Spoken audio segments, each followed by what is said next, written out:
জাহান্নামটা কেমন ভয়ঙ্কর।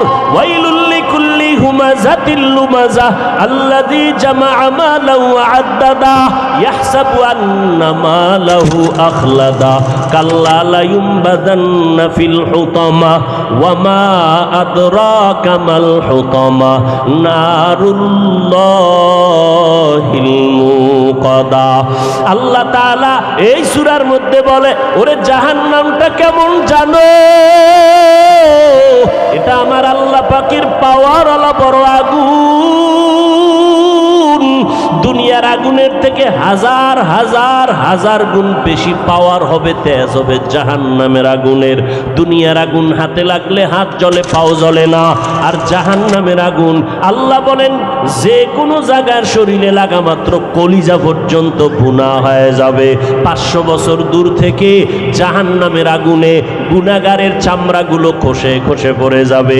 আম্মা জান আয়েশা রাদিয়াল্লাহু আনহা, নবীজির কলিজার স্ত্রী, আম্মা জান আয়েশা বলেন, আমি একদিন তাকাইয়া দেখি রহমতের নবী আমার হুজরায় বসে গুনগুন করে কান্না করেন।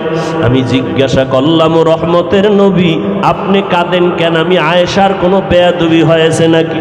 আম্মা জান বলে, নবী বলেন, আয়েশা কি বেয়াদবি হবে? বলে, আমি অল্প বয়সের একটা মেয়ে, 6 বছরে আপনার সাথে আমার বিবাহের বন্ধন হলো। 9 বছর বয়সে আমি আপনার ঘরে আসলাম। এখন আমার থেকে কোনো অপরাধ হইতে পারে, আপনি নবী কষ্ট পেয়ে হয়তো কাঁদেন। কয় না না, তাহলে নবী আপনি কেন কাঁদেন? নবী বলেন, ও আয়েশা, হাসরের ময়দানের ভয়, কিয়ামতের বিভীষিকাময় অবস্থার কথা আমার স্মরণ হওয়ার কারণে আমি কান্না করি। আম্মা জান আয়েশা বলেন, নবীজি, হাসরের মাঠের অবস্থা কেমন হবে যেই ভয়ের কারণে আপনি রহমতের নবী যার গুনাহ নাই সেও কান্না করেন? মদিনার নবী বলেন, ও আয়েশা, হাসরের মাঠটা এমন কঠিন মাঠ হবে, সব নারী পুরুষ উলঙ্গ উঠবে আল্লাহর আদালতে। উলঙ্গ দাঁড়াবে নারী আর পুরুষেরা, একদিকে সূর্যের গরম, অপরদিকে জাহান্নামের আগুনের গরম। সব অবস্থার মধ্যে আল্লাহর সামনে মানুষ দাঁড়াবে।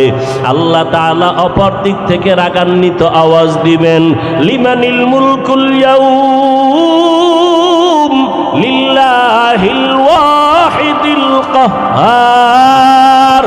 আল্লাহ তাআলা বলবে, আজকের হাসরের ময়দানের রাজত্ব কার? এ দুনিয়ার ধান্দাবাজ বাহাদুরেরা, আল্লাহ পাকে আওয়াজটা দেওয়া মাত্র হাসরের ময়দানটা থরথর করে কেঁপে উঠবে। ও আল্লাহর বান্দারা, একটু চিন্তা করো, আল্লাহর কোরআন সত্য, নবীর কথা সত্য। যেই নবীর 63 বছর হায়াতে একটা মিথ্যা কথা নবী কখনো বলেন নাই।